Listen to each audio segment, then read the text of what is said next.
From Studio 3 at Buzz TV, it's The Horse's Mouth with Tom McManus. All right, welcome back to The Horse's Mouth here on Buzz TV. Back at the bar, back at Tommy Max, and brought to you by our good friends at truckcrashlaw.com. Got a lot of stories to tell this time around, all about business at Tommy Max. Let's welcome in the panel. Nelson Bradshaw is here. Nelson, welcome. You're with Farther, which is in the financial tech space, correct? We're a wealth management tech space that works with folks across the nation, fastest growing in the country right now. Oh, no kidding. How long you been doing that? Just about a year. Most folks know me in town from being the CEO, regional CEO for BBVA Bank when PNC bought us out. Okay. I want to go from managing people and portfolios to driving revenue and strategy, and Farther was the perfect fit for me to do. Yeah, nice entrepreneurial swing, right? Go from corporate right into it. Yeah. That's fantastic. Great to have you here. Thanks for being here. James Lamke's back. Sir. How are you, my man? Back again. From Robert Half. Absolutely. We're talking technology once again. Yeah, absolutely. Right? You know, security seems to continue to be a huge driving force in the tech space, right? 100%. Just making sure.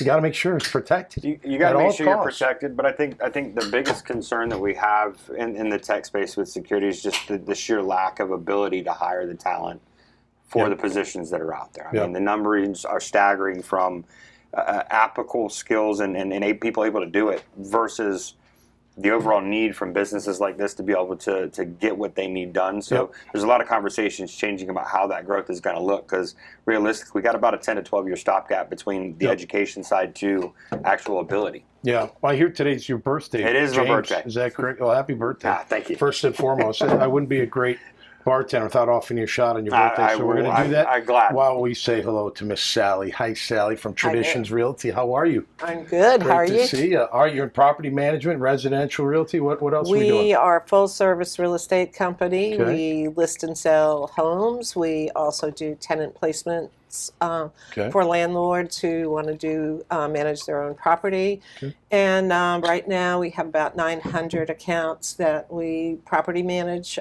some small shopping centers, and then apartment complexes. And then we do, just regular mom and pop landlords that have one house that they don't want to take care of or want to be one step away from, being there to have to deal with the tenant. Yeah.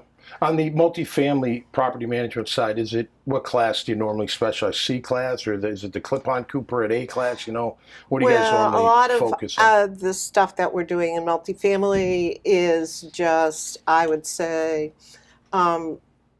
workforce housing, which is very much in demand. Yes, definitely. Very much in demand, and it's really sad because so many people are on a fixed income and they can't find a place to live. Right. And it really is terrible. So we need more product. We need a lot more product. And when you see all these apartment complexes going up all over town, some of these people can't afford them because they're just priced out, especially after last year when the prices increased. And the rising costs. Are they coming down, you think? tremendously. How do you feel the market overall? I think they're stabilizing now for a while. They're not really going up. They maybe came down about 2% since the beginning of the year. Mm-hmm. But that's still, if you were paying, say, $1,000 for an apartment and your rent goes up to $1,400 or $1,500, the next time you go to renew, that's a big chunk of money. Yeah, absolutely. Well, great to have you on here. Thanks for being. Angelo, how are you? Doing great, man. Sivada's Cupcakery. Did I get that right? Sivada's.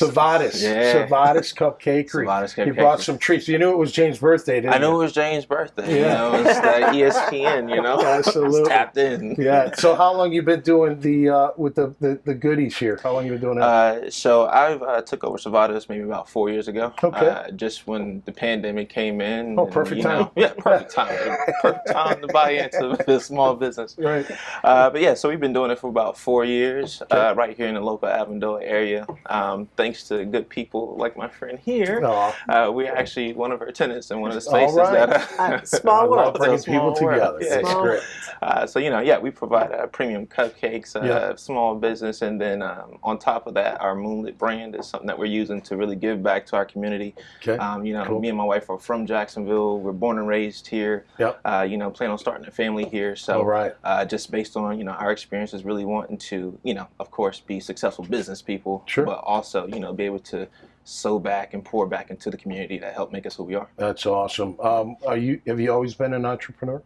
I have been. I've done a few things. Before this, I was a songwriter, and I was fortunate enough to win a Grammy for that.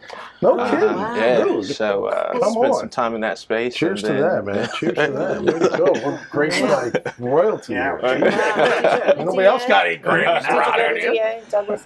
I didn't go to DA. I spent my time at Sandalwood High School. Okay. Yeah. Wow. And spent some time helping the choir there and directing and stuff like that, and then left high school, and I think I've done a lot of stuff. I was a youth pastor for like 10 years. Wow. Cool. While I was doing the whole songwriting thing. So this adventure, this new journey is something that's, new word. You got to get the good word sweeter. Oh, that's right. Swedish. I like that, man. I like that. It's the sweetest. All right, here's a question for the panel. This is great because I love how this always works out. But I'm going to start with you, Nelson. So when you're starting a business, I work with early stage companies. The ones that fail, the processes aren't in place from the beginning. They're just they think they're going to get to them later. We got this great idea. We got to do this, this, and this, but they forget about what's going to make it work. Right. Having that strategy. How important is it to have it from the very get-go, even before you really start going out there trying to chase the money or chase a deal or what have you? Right. Well, you got to sort of get proof of concept first, so to speak, to be able to go that. Yep. And we have a great resource in this market to do that. The Small Business Development Center at UNF will provide you help for free, quite honestly. No kidding. All right. To do that. Yep. It's government sponsored with the Small Business Development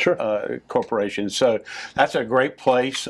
The chamber here, I'm on the board of the chamber here. They have some great programs. We were talking earlier about how local businesses connect with each other. They have a Jack's Bridges program that can help you mentor with larger companies and get on their buyer vendor lists to do that. So there are really a lot of resources. It's just really a matter of getting out there and talking to folks and finding them. But it's important to make sure you take care of that initially. How about you, Sally? Even with the great boom in the real estate, right? You got to have a plan. You got to have a strategy. You can't just be throwing darts against the wall, right? I opened Traditions in 2009 at the bottom of the real estate market. Oh, wow. And we embraced a need that was not out there. It was people who couldn't sell their houses. Yeah. They needed to move. We jumped in and said, we can find a tenant for you. And we just made a business out of that. Yep. And it did very well. And we're still, we have a huge segment of our business is property management, but we also list and sell houses. So if we have investors that come in and want to buy something, we know what's going to fly, and cash flow, because most people are concerned with that because it's a big investment. Absolutely. So we do that, and we will do kind of anything that we need to do to make a customer feel like they're getting the best information. Okay, great. James, in the tech world, I've dealt with some tech companies. Great idea, a lot of great ideas out there. But if you can't execute, you can't deliver. All it is just an idea. I think when you're starting a small business, I think you mentioned it, but it's understanding goals. It's not being too lofty to managing fail. Expectations. It's really managing your own expectations, understanding what it is you're truly good at, execute on that, get really, really good at it, and then kind of figure out where you want to branch from there. Because I've seen a lot of tech businesses that their product is amazing, their idea is amazing, but it's, I want to be at this level this fast, but you've got to understand the 12, the 18, the 24-month process, and then beyond that, and then expand from that, and not let your Thanksgiving little piece here, don't let your eyes, be bigger than your stomach, and really understand how you want to get there the right way. Which is a great segue into unless it's cupcakes. I'm trying to plug certainly you, be bigger than your stomach if it's cupcakes. But you look like you're an organized guy. Like you got. Could you be better? Or what do you think about all that? You know what? One thing I've learned over this time is that you can always be better. Sure.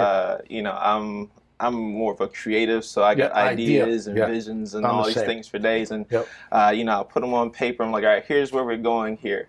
And I'm like the skeleton guy, and honestly, at this point, it's my wife who's like the planner. She's the organizer. She puts a piece together, like, all right, this is where we need today. Going, yes, I am. Yeah, it's like this is where we need to be today. This is what we need to do here, and it's.